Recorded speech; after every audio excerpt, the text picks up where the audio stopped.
sunu gan Cheikh Omar Sy asalaamaaleykum. waaleykum salaam Babacar maa ngi lay nuyu di nuyu sénégalais yëpp ak ñi ñuy déglu tey ci RFM Matin. jërëjëf yow yaay ki nga xam ne moo jiite aussi DEA di kuréel goo xam ni dafay bàyyi xel wàllu développement ci Afrique rawatina dette bi indi coow Sénégal daañ ci dellusi ci kanam waaye dañuy njëkkee CAF ndax fan yi sumu nga pétition ngir nit ñi signé ko ngir ñu dissoudre xam nga nuñ koy waxee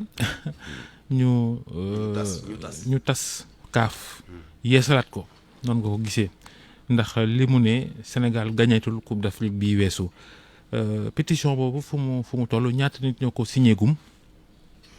jërëjëf Babacar may ma rek ma jiite par ne sénégalais yi déwénati ñu ngi sow génn ci weeru koor gi yàlla nañu yàlla may tawfiix nangul ñu suñu koor mais aussi di leen jaale suñu xarit ki fi nekkoon muy Georges Déthié nga xam ne fii vraiment ba ma yéeg escalier yi am naa ci pincement au cœur parce que nit ko la koo xam ne dañ ko nawoon lool. yàlla ko yàlla yërëm te xaare ko àjjana. amiin loolu moom je tenais à le dire mais bon yàlla moom may dogalam. donc nangoon nañ ko. pétition bi dañ ko sumb dëgg la ndax décision CAF bi daf ñoo bett mu nekk décision boo xam ne bu doy waar la. donc bañ ko defee tamit am ñu ci waxtaanal ñu lancé pétition boobu tey pétition bi mu ngi toll ci presque 158 000 signataires mu nekk lu quand même lu am dayoo parce que ba ma koy sànni sax ci internet bi dañu yaakaaroon nekk peut-être que ci Sénégal lay yem wala ci sous-région bi peut-être mais dafa dem ba jéggi ba nga xam ne tey dem na au niveau africain ñi ci signé ñi ci ëpp 40% yeneen kuréelu dëkk yi la muy Côte d'Ivoire muy Cameroun muy même Afrique du Sud mu nekk tamit loo xam ne tey dañoo constaté ne CAF dafa jël décision bu bëri ay jafe-jafe ci suñu lecture te plus ñuy avancer plus ñu ci am confirmation bi lan moo ci rôlu Infantino dañ ko ci war a wax parce que gis nañu taxawaayam ci wetu Maroc gis nañu taxawaay tamit ki nga xam ne mooy Motsepe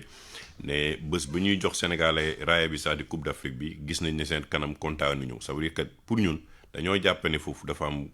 soit corruption soit concussion te tey pétition bi ñu sànni liñ ci amagum ci semaine bi dinañu bind commission éthique bu FIFA bind commission éthique bu CAF pour laaj leen ñu ubbi enquête ci loolu parce que dañu war a xam exactement lan mooy rapportu Infantino ak ki nga xam ne tey mooy Motsepe ak marocain yi parce que lii ñu def nii décision bu doy waar la. loolu kon ànd nga ceeg gouvernement bu Sénégal mi sàkku ab enquête internationale am ñu doon wax ni loolu nu muy demee ku koy def kon enquête boobu nga sàkku ñu ubbi ko ci biirum CAF lu mën a nekk la. waaw lu mën a nekk la xam nga tey Sénégal daf ko demandé parce que moom tamit am na walla état la parce que tamit lu ñu mënta wax Maroc tamit état moo nekk ci ginnaawam ñoom ñoo sumb yenn décision yi ñu def ay recours yoo xam ne décision bi ci génn xam nañ ne décision bi dafa am influence te Maroc dafa nekk dëkk boo xam ne depuis quelque temps dafa bëgg a def lu ñuy wax OPA ci CAF bi mooy ñoom dañuy contrôler couleurs yi ak décision yi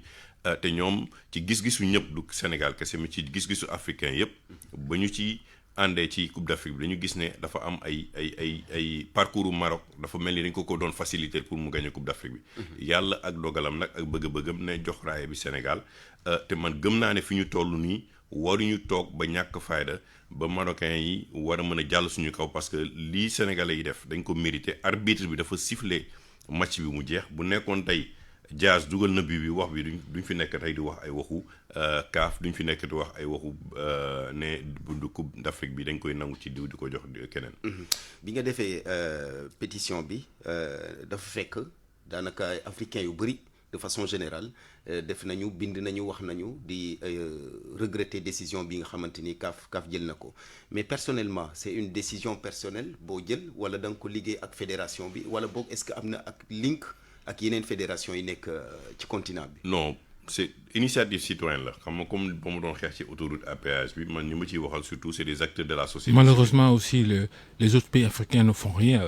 waaw non defuñu ko di nga gis ay intention mais intention yi du wax rek après yem ci da ngay poser acte li ma def poser acte la ak yeneen ñoo xam ne ay organisation Autre Africa bokk na ci maa ngi ciy waxtaan ak Lex Africa di ci waxtaan ak kuréel yi nga xam ne bu ñu paree bataaxal bi ñu def dañ leen koy séddale ñu signé contre signé ko mu nekk ay organisation yu am doole yu xam seen bopp ci plaidoyer ci transparence parce que football bi tey comme li may wax secteur extractif bi muy pétrole muy gaz muy mine football dafa am xaalis bu bëri bu ci dugg donc dañu war a mën a contrôler gouvernance bu xam exactement lan la Motsepe c'est un homme d'affaires Infantino c'est un homme d'affaires ñooñu tamit dañu am lu tax tey ñu xëy ñu bëgg yóbbu suñu football de 2 ans à 4 ans mais day yàq suñu économie football dafay avantager l'Europe gis nañu Europe nu muy xeexee suñu ay joueurs. mais sànq si sa biir wax yaa ngi koy wax nga ko c'est vrai que CAF depuis Motsepe dafa bëri ay contestations ay réew yu bëri saisir nañ ci tas ni ngay defee nii di nouer ay link fii ci Sénégal est-ce que doo ko jéem a génneel aussi. ci réew yi nga xamante ni mos nañu am contentieux ak CAF. moom laa la wax xam nga tey pétition bi nee naa la yeneen dëkk yu bëri signé nañ ko. te li ñuy def mooy xool contact yi léegi ne leen déposer leen au niveau de votre fédération lettre pour demander d'ouverture enquête ouverture sur la CAF xam nga tey fédération yi ci yenn dëkk yi même le ministre de l'Afrique du Sud àndul ak li nga xam ne Motsepe mu ngi koy def gis nañ yeneen dëkk yoo xam ne ànduñu ak Motsepe lu muy def donc ñooñu dañ leen di contacter ne leen les types de lettre bii de demande d'ouverture d'enquête sur CAF bi jàppale nañ ko nii à un certain niveau ngeen introduire ko ngeen bind ko mais aussi ngeen def la même demande au niveau du comité d'éthique du FIFA parce que xeex nag dafay am stratégie doo xeexu kii li ma ci bëgg rek mooy tey Sénégal muy journalistes yi organe de presse yi muy ñi nga xam ne ñu ngi fi mu nekk loo xam ne c'est un problème aussi d'honneur et de dignité pour moi parce que suñu joueurs yi ak surtout suñu supporters yi ñu jàpp Maroc dañ ci war a gën a jàpp gën ko fësal gën ci def leen loo xam ne taxawaay pour parce que Maroc moom mu ngi ciy déployer ay moyens yu dul jeex mais ñu dafa mel ni à un moment suñu fédération bi daf ci nelaw bàyyi leen ñuy dérouler ba affaire bi ëpp leen doole léegi la ñuy jéem a di rattrapé wu ci communication bi c'est vrai c'est bon te saisir nañu TAS pour xool démb lañ saisir TAS avocat yi tey dañ def conférence de presse ca Paris ca Paris gi nga xam ne équipe nationale ma nga fa saxawal fa la jeeg Pérou samedi voilà mais tey aujourd'hui que dañ dem ci organe de presse yu mag yi fédération bi saisir yeneen organe de presse yi wax ak ñëpp pour ñu mën a leen ne lii ñuy teg nii du dëgg du yoon te africains yi ñu ci bëri ànduñu ci tey ak position bi nga xam ne commission parce que gis nañu sax ne jury bi ñu tegoon am na ay manquements yu bëri am na ñu génn ñu nee na ñun bokk ñu woon ci jury bi tunisien bi ci waru ci woon bokk donc y a des énormément de manquements te tey ñoom seen décision finale ba tey joxaguñ ko TAS dañuy am communiqué mais li nga xam ne tey naka lañ ko décider ak naka lañ sukkandiko pour décider jël décision boobu TAS mu ñu xaar pour ñu jox leen éléments yi pour ñu mën a juger léegi fédération bi saisir na officiellement le TAS TAS accusé na réception am na presse bi tey sax bu ne l'instance a décidé dina amal procès bu équitable respecter droit wu ñaari parties yëpp pour une structure aussi autonome est-ce que dal na seen xel waaw lu mu autonome tey tollu na foo xam ne gis nañu ne Maroc bàyyiwul te génn nañ ci moyens yu bëri ci wàllum xeex bi ñuy xeex tey. Maroc bàyyiwul ça veut dire que da nga jot ne Maroc non Maroc du bàyyi mën na am mu am def na pression ci CAF. ba CAF reculé moom laa wax dama ne def na pression ci CAF ba CAF reculé de jël décision bu bon bi mu jël. tey mu xamoo lan mooy xewi TAS mais buñ ci nelaw c'est-à-dire que organe bu autonome la. organe bu dañu gëmoon ne tamit CAF organe bu autonome la. organe bu autonome la yaakaar nañu ñu bëri ci ñi ñu wax ci borom xam-xam yaakaar nañu ne TAS dina rétablir Sénégal dans ses droits mais bu ci fédération bi nelaw nañu campagne au niveau international d'abord pour exiger que gouvernance su CAF bi nañ ko changer. parce que boo leen seetloo xeex bi mu ngi commencé mooy ba ñu écarter Augustin Senghor. ci yenn ak Sénégal ci yenn responsable ci CAF bi. dem indi ay dëkk yoo xam ne ay Niger ay Seychelles ay Cap-Vert xeebuñu leen mais dayo bi Sénégal am ci football ñooñu amuñu ko. tey boo demee ci Coupe d'Afrique équipe bu nekk boo gis bëgg na football ak Sénégal parce que Sénégal boo football ak moom mais da lay jox audience da lay jox beneen niveau donc bu ñu xeeb suñu bopp donc li ñuy ñaan mooy. bu ñu bàyyi suñu xel trop ci coupe du monde ba nelaw ci di ne non dañ ko kii parce que dañu war a def coupe du monde non dañ ko xeex parce que c'est une question d'honneur dañu siggi bu ñuy def parce que bu ñu defee erreur ba TAS jël beneen décision bu suñu équipe si joueurs yi di dem. c'est plus important que la coupe du monde. man je considère que lii c'est une question de li ñuy wax souveraineté. d'honneur du pays de sa dignité waruñu mën a nangu. bañ a dem sax coupe du monde xeex ko. ñu nangul la ko moo gën ngay coupe du monde ngay dem ngay sëgg di fa dugg ak parce que marocains yi fu mu ne nii li teg nañ ci seen bakkan. yaakaar mën naa am ci ne xëy na coow li yëpp sax di CAF di Maroc di TAS coow li yëpp du perturber joueurs yi Cheikh Omar Sy daañu topp loola pétition bi ak mëbët yi ngi ci am ak ñi ngi ci àndal li ngeen ci bëgg ba xam di ngeen ko am déet ñu tabbi ci leneen di wàllu dette bi Sénégal lépp 650 millions d'euros yi nga xam ne moo indi coow ci réew mi te ab yéenekaay siiwal ko di Financial Times yéen rawatina OSIDEA ak ngeen jiite nu ngeen ko gisee ndax dafa mel ni ñooñu buñ ko waxul woon Sénégal du ca communiquer ndax gis nañ ni ministère finance saa yu ñu defee levée de fonds bu ñu lebee dañuy génne bataaxal ne leb nañ ñàngam bi yoon defuñu ko lan moo tax. waaw lan moo tax parce que mécanisme bi ñu utiliser moo tax li ñu wax swap mooy li ñuy wéccoo. TRS yi te conditions yu ñu ko defee boo leen xoolee boo leen bàyyi xel bu baax a baax fan la coow li jógee. mooy ñu ngi soo dégg parce que Madiambal Diagne seen collègue waxoon na ko mais mooy voyage u premier ministre Ousmane Sonko à Abu Dhabi ba muy dem dafa dem en catimini et en cachette il a fallu que seen naataangoo wax co ba mu génnee ko ba mu jël fi jet privé ànd ak Cheikh Diba dans quelles conditions la ñu demee foofu ak lan lañ fa waxee parce que swap lan moo ci problème bi TRS yi tey mooy taux d'intérêt yi stablul da nga koy négocier. attention bala ñoo sori dañuy wax premier ministre wax ministre des finances waaye itam njiitu réew mi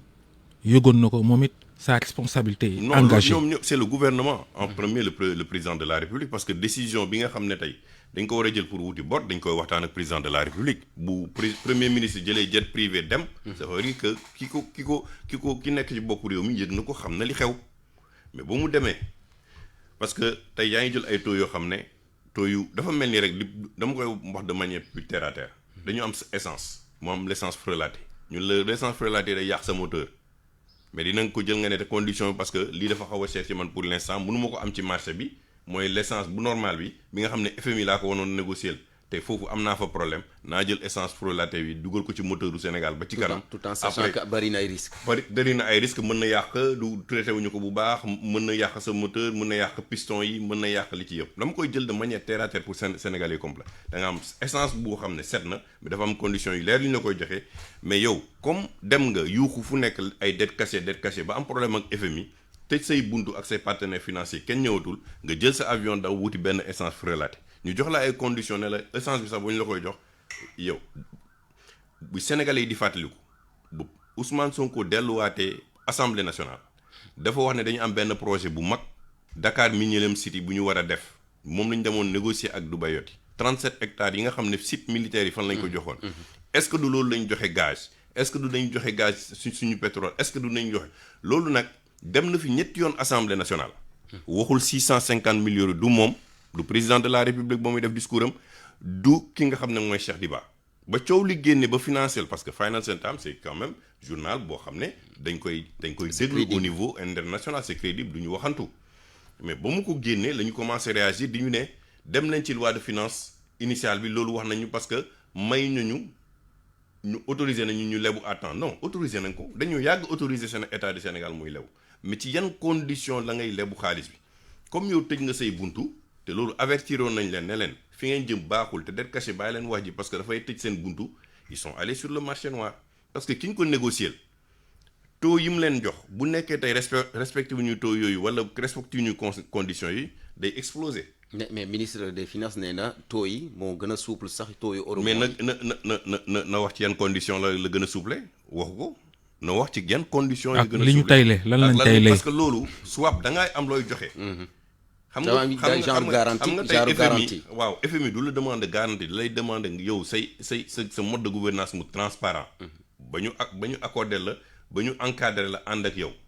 maintenant mën na am ne ni ñu la koy joxee c'est un peu plus dina am ay conditions mais conditions yi loo xam ne doo tayle li nga xam ne say bien lañu mais fii il faut nga tayle say bien pour ñu mën la jox loolu daf ci am solo bu boobaa nag. mais problème bi day am condition yu bëri yi ngay teg ci table bi. parce que c'est des crédits risques c'est des crédits yoo xam ne tey boo defee li américain ne default mooy fayoo ko rek dafay am lu muy indi ci jeexital ci sa économie. te loolu c'est des risques énormes. d'accord mais léegi li ma bëggoon laaj ñoom ñoo woote jubanti rupture au nom de la transparence également est-ce que gëmoo ne waroon nañu leeral askan wi nit ñi xam pour que supputation yi yëpp ñu mun koo éviter. Barthélemy xam nga jubanti moom mën nañ ko teg fële parce que c'est devenu un slogan boo xam ne dañ ko dévoyé parce que liñ ci waroon jubal yëpp jubalul parce que nee naa la depuis ba mu demee Dubaï c'est 225 milliards. À aucun moment Abu Dhabi à aucun moment le premier ministre ba mu ñëw ñetti yoon assemblée nationale wax ci ba mu ci kiiwee sax daf ko brosser rek jàll ci boobu benn la le ministre des finances Cheikh Diba waxu ci Abdourahmane Sarr waxu ci ça veut dire que loolu amul mais en plus l'assemblée nationale dafa naroon jël risque bu mag une erreur monumentale pour le pays mooy ba ñu ne dañuy def motion de soutien motion de résolution de soutien au gouvernement. Ils l'ont pas fait hein. waaw ils l'ont pas fait mais loolu lañ fas yéene woon def waaye dafa mel ni xaaju guddi lañ envoyé message ne bàyyi nañ loolu xawma lu tax nag. waaw mais parce que dafa bëri woon risque d'abord information bi tam daf leen bett parce que ñoom en tant que assemblée nationale dañ leen ko waroon nu yëgal ñu xam dans le cadre de la transparence du contrôle budgétaire ñu xam ko. Deuxièmement mooy bu ñu jëloon benn motion de résolution bu mel noonu mooy tey Babacar Fall nekk secteur privé national war a dem sur institution internationale financière yi pour wut bor pour mu mën a structurer benn projet dañ koy neen yow mënuñu la xamuñu ndax suba boo amee problème mën nañu restructurer ce financement parce que ce parlement dafa jël benn motion de résolution pour tere restructuration bi au gouvernement. léegi ay jeexital waxtu waa ñuy dab sax waaye Cheikh Oumar Sy ndax lëndëm gi nguurug Bassirou Diomaye Faye ak Ousmane Sonko nekkee jamono ci lëndëm gi ñu def ci mbiru bor bi est-ce que lu la bett la am déet. non bettuma xam nga populisme bu bëri baaxul ñaar jaar-jaar dafa am solo parcours ba xam ba maîtriser dafay am da ngay am culture de l'État culture de l'économie internationale xam am ay gis-gisu àdduna nu muy doxee gis nga bu ñuy wax ay souveraineté ay ouverture mais naam am na xeex bu ñu xeex au niveau national mais dayoo bu ñu waroon am dugg ba xam àdduna bi nu ñuy doxee ak li ñu jaay sénégalais yi méngoowul ak àdduna bi lu ñuy doxee te ça les a rattrapé loolu mooy dëgg dañ leen aatu ay kilifa aatu leen borom xam-xam yi aatu leen ñun leen non lii ñun duñ ko defee nii. xamuñu te duñ laajte. duñu laajte mais nga dem ba ci mur bi nga sës tey moom président de la République ak premier ministre dugal nañu Sénégal ak situation bi 650 millions d'euros yi. ci niveau moins de sous-sol moins 15 niveau ñi fi doon wax ak transparence ñi fi doon wax démb dette cachée mais yow fekk nga fi xam nga le régime a trouvé ici 1,8 milliards de dollars dama koy fàttali pour ñu mën a commencer liggéey ñu ne non loolu dañu sàcc lak yooyu loolu FMI teg ko ci boor bloqué ko ñu dem dugg ci ay tunnels yu graaw yu metti dugal Sénégal ak secteur privé ak ñëpp ci tukki duna aujourd'hui le risque pays est très élevé pour le Sénégal parce que tey bu ñu ko xoolee dañu ne lii Financial Times wax dëgg ne Sénégal dafa dem ci marché noir bi parce que suuli bukki lañ doon def fay bor di ko bàkkoo nee na woy ñun dañoo finalement fay nañu bor bi en mars loolu du bàkku Sénégal dafa yàgg fay ay borom mais naka la ko doon fayee da ko doon fayee ci conditions yu normal mais yéen fayewu leen ko ci condition yu normal parce que da ngeen leen loo lebu dans la sous-région de manière élevée dem dugg ci marché international bi dajale xaalis mais ana investissement bi léegi. te xaalis boobu nag fu mu dugg nag jar naa laajte de fu mu dugg mais ba tey ci investir. gisuñu benn investissement gisuñu dara loo xam ne après nga toog nga fekk la ñoom ñuy xiiroo ak ngaay di xeex à la tête kii di ne gauche lay dem kii di ne droite lay dem man daal je pense que nañu jël suñu responsabilité dëkk bi ci dérive yu muy dem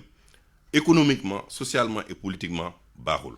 nañu ñaan yàlla nag seen xel dellu si. mais Assemblée nationale bi jouewul du tout son rôle aujourd'hui c'était pas de porter une motion de soutien mais dafa waroon nekk di contrôler l'action du gouvernement pour xam exactement l'exécution budgétaire fan la toll. jërëjëf Cheikh Oumar Sy jërëjëf Babacar Barthélemy jërëjëf Cheikh Tidiane 8h jot na. lii dafa bokk ci xéwalu weeru koor gi am sa téléphone Samsung à partir de 15 000 francs rek Crédifone rek moo ko mën lu bees tàq ci weeru koor gi ak Crédifone jëndal sa smartphone Samsung muy A17 bu mujjee génn A07 A56 ba si Fold 7 ngay tijji di tëj li si neex mooy da ngay fay ndànk-ndànk ñu tegal la si sa pañe ndogu bu ne muut jënd benn téléphone am benn pañe ndogu jënd ñaari téléphone am ñaari